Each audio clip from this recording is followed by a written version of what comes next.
हमारे एक मेंबर ने पूछा है कि sir can you explain atrial Flutter diagnosis and treatment.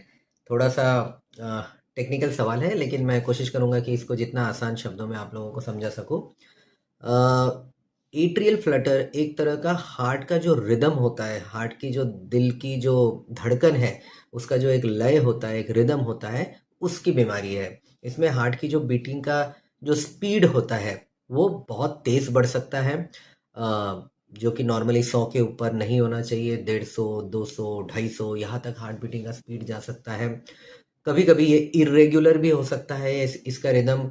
और सबसे बड़ी प्रॉब्लम इसमें ये है कि ऑफ कोर्स उस इंसान को बहुत ज़्यादा बीच बीच में दिल की तेज़ धड़कन ऐसा महसूस होता है, जिस वजह से काफ़ी अनकंफर्टेबल लगता है। But the biggest problem is कि कभी कभी इसमें, इस तरह के रिदम में, हार्ट में खून की गांठ बन सकती है। और अगर हार्ट के पंपिंग के वक्त ये खून की गांठ अगर हार्ट से बाहर निकल जाए और बॉडी में नसों के द्वारा अलग अलग अंगों में पहुंच जाए, तो सबसे बड़ी प्रॉब्लम तब होती है अगर ये खून की गांठ हमारे ब्रेन में चले गई, तो इसकी वजह से उस व्यक्ति को स्ट्रोक हो सकता है, लकवा हो सकता है। तो ये तो बात हो गई एट्रियल फ्लटर क्या होता है। इसका डायग्नोसिस कैसा होता है या कैसे पता किया जाता है, तो इसका डायग्नोसिस ईसीजी पर होता है, क्योंकि मैंने कहा ना ये हार्ट के रिदम से रिलेटेड इशू है। हार्ट के रिदम के प्रॉब्लम हम ईसीजी में देखते हैं, तो इसका डायग्नोसिस होता है ईसीजी से।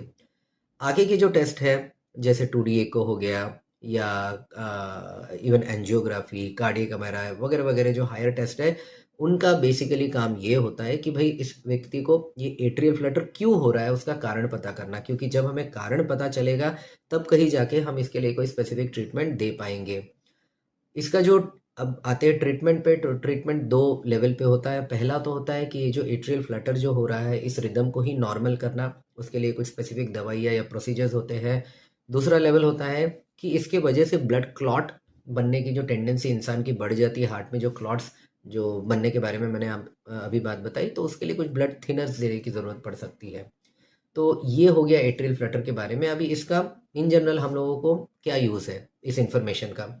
तो ऐसा है कि सिर्फ एट्रियल फ्लटर ही नहीं, कोई भी रिदम के इश्यूज आपको है या नहीं, इसका आप इस बात से पता लगा सकते हैं कि आपको दिल की तेज धड़कन या एकदम सीने में धक धक धक धक धक धक ऐसा महसूस होना, अगर ऐसे वक्त हो रहा है जब आप बिल्कुल आराम से रिलैक्स बैठे हो, कोई भी एक्सर्शनल एक्टिविटी नहीं कर रहे हैं, दिमाग पे कोई स्ट्रेस नहीं, और अचानक से दिल की धड़कन बढ़ जाए, तो ये हार्ट की बीमारी की वजह से हो सकता है। और ऐसे सिचुएशन में आपने आपके हार्ट के डॉक्टर को, कार्डियोलॉजिस्ट को डेफिनेटली दिखाना चाहिए।